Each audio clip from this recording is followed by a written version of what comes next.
morning, Michael. Good morning, Nathan. It's good to see you again, man. Yeah. I love this. I love every day we get together here at Mission Discovery's Kickstart, 11 a.m. So this is, and born out of a mission trip. We do this on a mission trip every time we wake up. We do this Devote thing together. We go out and we serve. We come back. So that's just what this is. And today, Michael, we have Jeremy Scarbrough. I think I'm saying that right. On one of Stephanie Cook's relatives. You kind of trailed off there, Nathan. Yeah, I don't know. I think they are related in some way, and I might be totally wrong. But yeah, she's at least, or he is at least a contact of Stephanie. Thank you. Yes, that's clearing it up. That's true. By way of Stephanie, we have met Jeremy Scarborough. That's right, man. And this message is deep. It's intense.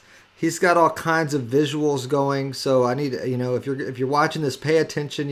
He puts the verses up, Michael. I love this. He puts the verses up in those Star Wars letters that just kind of come at you like this. You know what I'm saying? There you go. Yeah. So it's very technical. He's speaking. This is what I love about it too. He's speaking, and then there's also like things going on at the bottom, like he's saying, yeah, well, and this, and the things on the bottom have nothing to do with what he's talking. So you have to have multiple streams of consciousness to really catch what he's saying.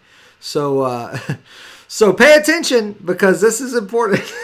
It's a big one. So he's a philosophy professor, I think, down in Florida. So it sounds like he sounds like the Christopher Nolan of Devos. Yeah, he's it's good too. So I'm excited. Let's just click over there, Jeremy Scarbrough. All right. Hi, this is Jeremy Scarborough coming to you from Tampa, Florida, where I serve as instructor of philosophy at a local state college. I'm connected to Mission Discovery through Stephanie Cook, the administrative director, and I served in Clarksville, Mississippi back in 2013.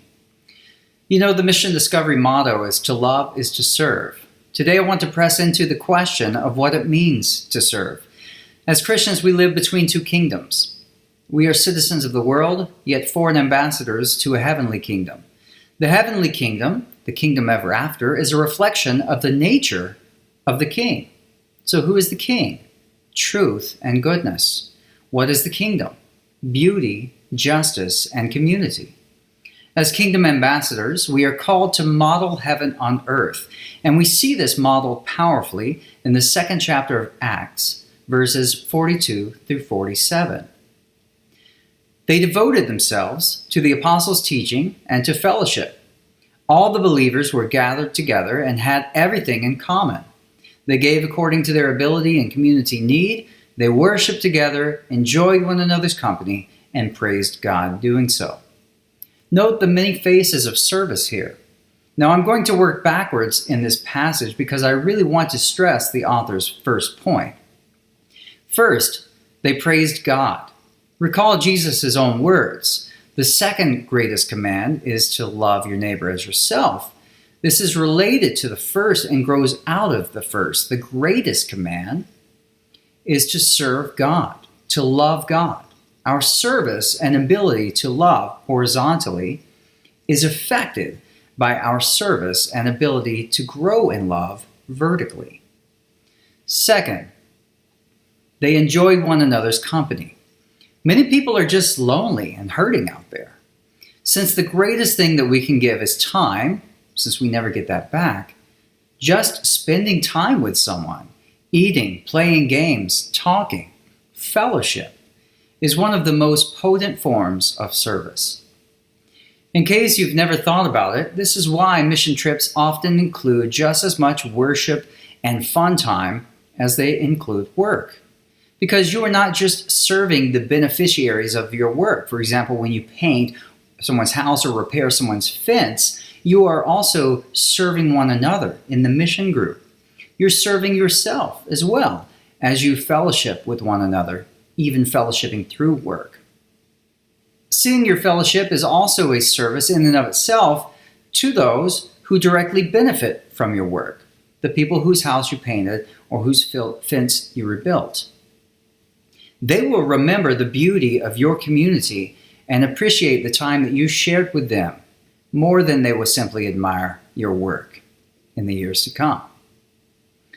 Third, Insofar as they had means and ability, they shared so that they had all things in common. Some people are blessed with money. Others are blessed with muscle. Still others have time that some of us don't have. Talents, creativity. Some of us are blessed with an ability to envision big picture perspectives. Others are blessed with an insane amount of detail-oriented attentiveness. Some people are gifted with organization and administration skills, and the list goes on.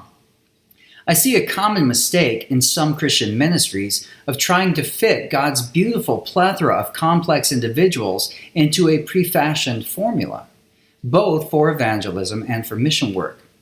But God has equipped you uniquely. Seek to understand your strengths and your own unique community needs, and there you will find a unique mission and your unique mission field. Finally, they devoted themselves in fellowship to the apostles' teaching. They understood the significance of truth and spiritual warfare.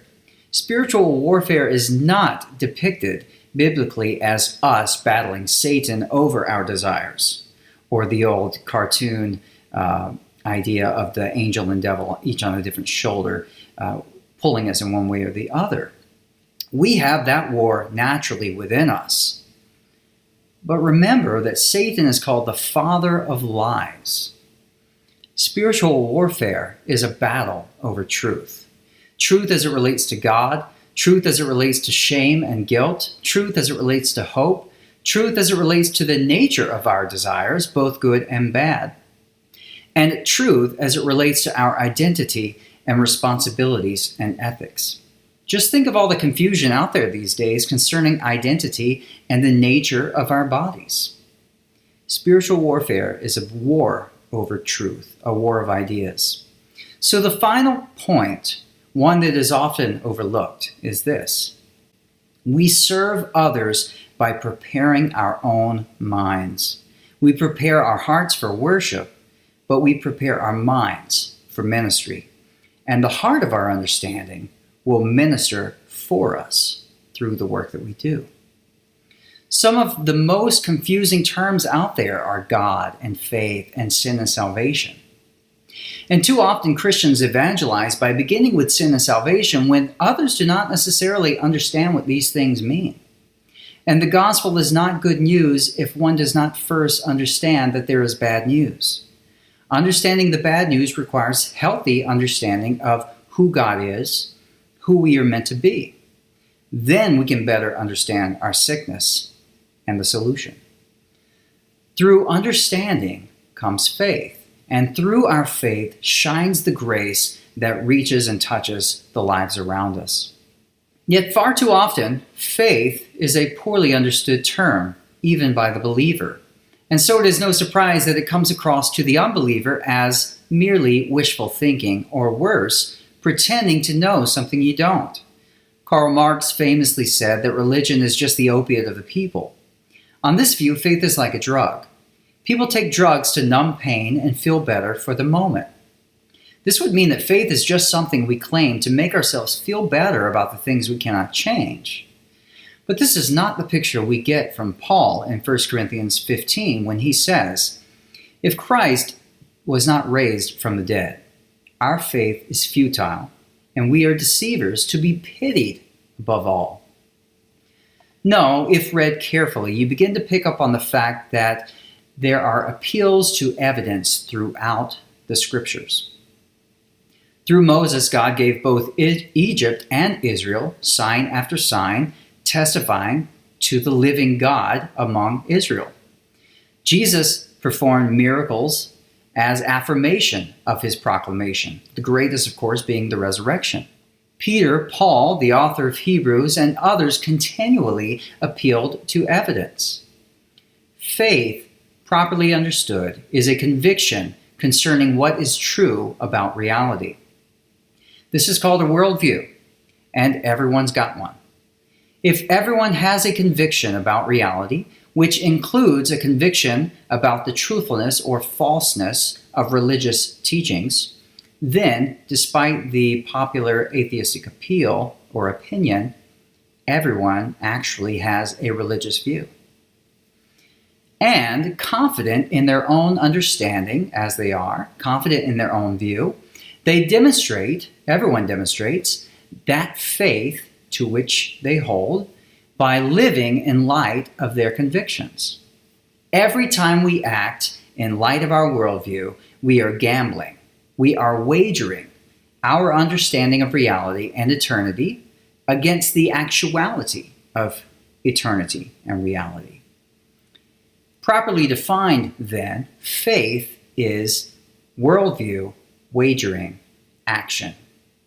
The way we live and act, that is our ethics, is an outward expression of our inner convictions. People need truth. They need hope in the face of evil and suffering, but this, of course, requires understanding what justice is and where we find it. People also need truth concerning the falseness of their bad ideas and the wrongness of their bad actions.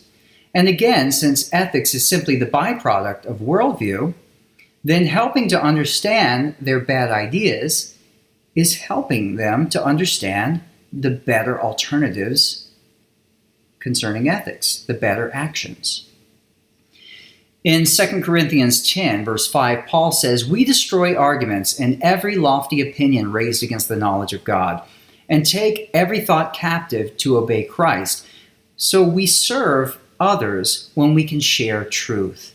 But this, of course, requires that we devote ourselves to understanding that truth. So we are investing in the sharing of others when we prepare our minds for ministry. Now, here is something important not to be missed.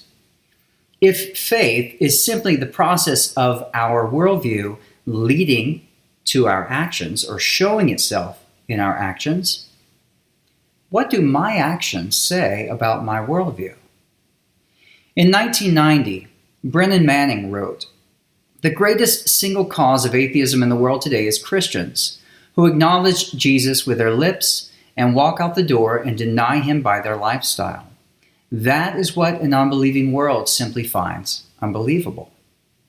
If God created all human beings in his image, then it is no surprise that we find even non-believers, atheists, who can do good things and serve their community in good ways.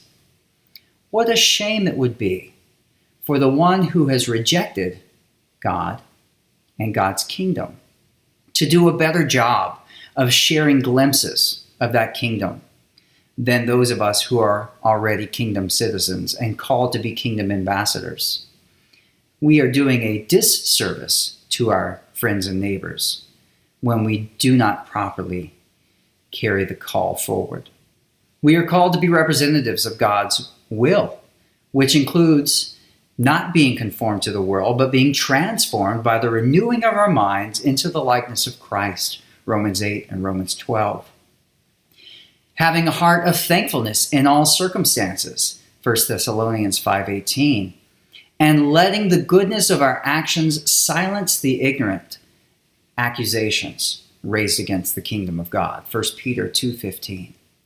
So we serve others in helping them to understand the truth, yet we demonstrate our own understanding of that truth to them in the way that we live out that faith in front of them. God, thank you for the confidence that we have in the truth of your word and the hope that comes through the sacrifice of Jesus. Thank you for not only reconciling us to you and canceling our debt, but moreover, you demonstrated your own loving kindness in that while we were still sinners, you called us to become not only creations restored to a right relationship with you, but children adopted into your royal family, kingdom ambassadors. What an honor and privilege. Help us to walk in truth and grace, that we may understand and speak truth boldly, but also that we will abide in your grace so as not to become words without love. Help us to embody our faith, to love and serve others better. Amen. I'll leave you with a question. It's a question in parts. Is it intolerant to tell someone that they are wrong? If it can be called intolerant, does this necessarily mean that it is unloving to do so? If it is not at all intolerant to tell someone that they are wrong, are there more and less loving ways to go about it? Thank you for your time. Everyone stay safe. Bye. Well, there you have it, Michael. That's Jeremy Scarborough from Florida. I think Tampa, Florida, he said. Just a really good passage there. He's coming from Acts chapter 2, man. I know that you are a fan of Star Wars, so what did you think of his Star Wars lettering there? It's fantastic. You know, I think we could all use a little, text screen crawl in our lives more often. I think we actually could all use a little bit less screen time, especially now. I feel like the screen just tires people out, and I think maybe we need a break. The coronavirus is like glued us all to this thing. So yeah. But anyway. Acts chapter 2, 42 through 47. I'm not going to read the whole thing, but I just love the what it says right here in 42. They devoted themselves to the apostles' teaching, to fellowship, to the breaking of bread, and to prayer. Talking about just devoting ourselves to each other as believers. And one of the big things that he says is, at the end of it here, is what a shame it would be if the non-believer does a better job at loving others. You need to hear that again. What a shame it would be if the non-believer does a better job than the believer at loving other people. And so it's just a good thing to keep with you. You know? I mean, yeah, it's challenging, and it's it's possible, and like historically, some people who have claimed Christ or claimed to be part of the church can and sometimes do give Jesus / the church a bad reputation, right? In the way that we treat others. I mean, Jesus said himself, you will be known by how you treat each other. Like you'll be known as followers of me by how you treat each other. Yeah, you'll be known by your love. Yeah, by your love. And so that's just something in general I think we need to keep just right there, like right at the surface of our brains. We will be known by our love. Can it go the other way though? You know, yeah, we will be known by our not love. Yeah. Wow. I don't. There you go. No. Maybe this is like a future podcast. One of those questions that we ask. You know. Maybe we can get Jeremy on. Oh man, that would be. I don't know if I'm ready for that. That would be heady. Me either. We would have to do it like later in the day. I think I need more coffee. But man, it's just today's message, such a good message. Thank you, Jeremy, for sharing. I'm going to click over to the image here really quickly. So this is the image of the day. Go to our Instagram, Facebook, Pinterest, Twitter, whatever else we have out there. YouTube, we even had YouTube. Just go there. You can look at this. @MissDishTrips is our handle. You can find us anywhere, really.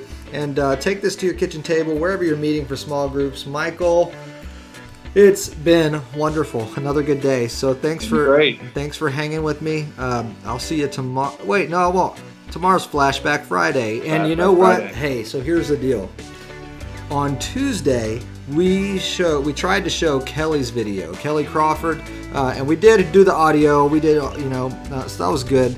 But tomorrow, Flashback Friday, since the video did not work on Tuesday, we're going to go ahead and show hers again tomorrow. So you're going to want to see it. Even if you were here and you heard it, you're going to want to see it tomorrow because it's just, it's fresh. So there you go. Yeah, there you go. Anyway, Michael, it's really good to see you, man. I will catch you tomorrow. 11 a.m. Central Standard Time. All right. See you guys. Bye.